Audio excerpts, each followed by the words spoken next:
ഒരു പൂ വെച്ചാട്ടെ. കർക്കടക വൃശ്ചിക മീനം. മീനത്തിന്റെ ഫലമാണ് നമ്മളിവിടെ കണ്ടത്. യാത്ര എന്ന് പറയുമ്പോൾ ദൂരദേശ എന്ന് തന്നെ കണ്ടു. വരുന്ന ബുധനാഴ്ച ഉത്തമമായി കാണുന്നു. ബുധനാഴ്ച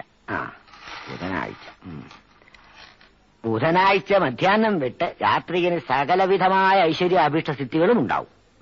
വിശേഷം ബുധനാഴ്ച അല്ലെങ്കിൽ പിന്നെ തിങ്കളാഴ്ച. തിങ്കളും കൊള്ളാം, പക്ഷേ അത് അതികാലത്ത് പുറപ്പെടേണ്ടിയിരിക്കുന്നു. ഒന്നുകിൽ 7:30 മുമ്പ് അല്ലെങ്കിൽ 9 കഴിഞ്ഞ്. 9 ശേഷവും ഉത്തമം തന്നെ.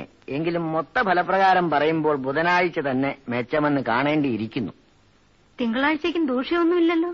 ഹേയ്, ദൂഷ്യമൊന്നുമില്ലാന്ന് തന്നെയല്ല, പല ഗുണഫലങ്ങളുമുണ്ട്. എങ്കിൽ തിങ്കളാഴ്ച തന്നെ മതി. 2 ദിവസം നേരത്തെയുമാണല്ലോ. അത് തന്നെ മതി. നേരത്തെ പോയാ നേരത്തെ വരാമെന്നല്ലയോ? എങ്ങോട്ടാന്നാ? എങ്ങോട്ടായാലും. അതെ.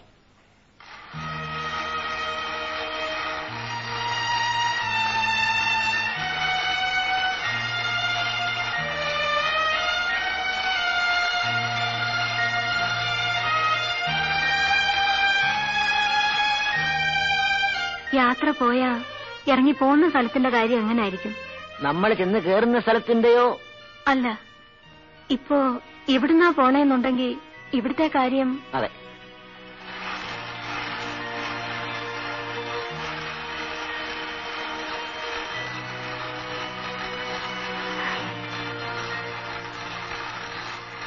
അമ്മൂമ്മ കരയുന്നോ? ഹേയ്, എന്തിനാ അമ്മൂമ്മ കരയുന്നേ? ഞാൻ കരയുന്നില്ലല്ലോ.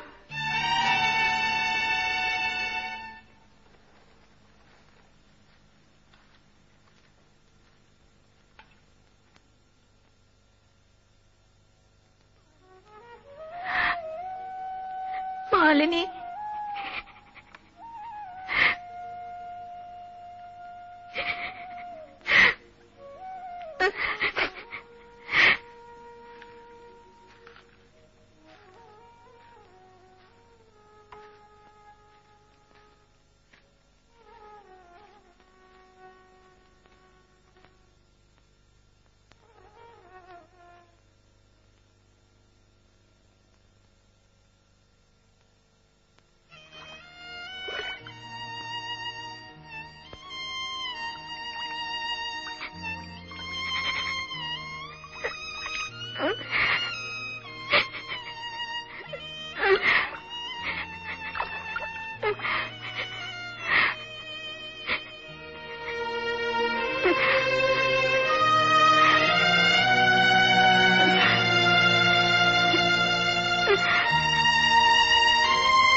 ഇവളെ നീയായി നീ നോക്കേണ്ടത്. ഇവളെ മോളെയും നീ കൊണ്ടുപോയിക്കോണം. അമ്മേ, ഇവരേ ഉള്ളൂ അമ്മയുടെ കയ്യിൽ നിനക്ക് തരാനായിട്ട്. ആടിനെ അശോകം കൊണ്ടുപോയിക്കോട്ടെ. അവനാവുമ്പോ വരെ കാര്യമായിട്ട് നോക്കിക്കൊള്ളും. പശുവിനെ നോക്കാൻ നീയാ മെടുക്കി.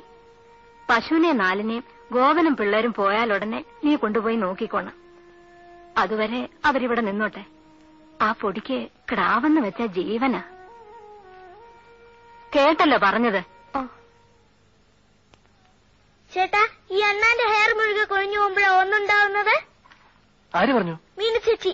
മീനു ചേച്ചിയോ ഷീനി ചേച്ചിയോ? മീനു ചേച്ചി. എനിക്കറിയില്ല, പറഞ്ഞവരോട് തന്നെ പോയി ചോദിക്കും. മീനു ചേച്ചി, മീനു ചേച്ചി.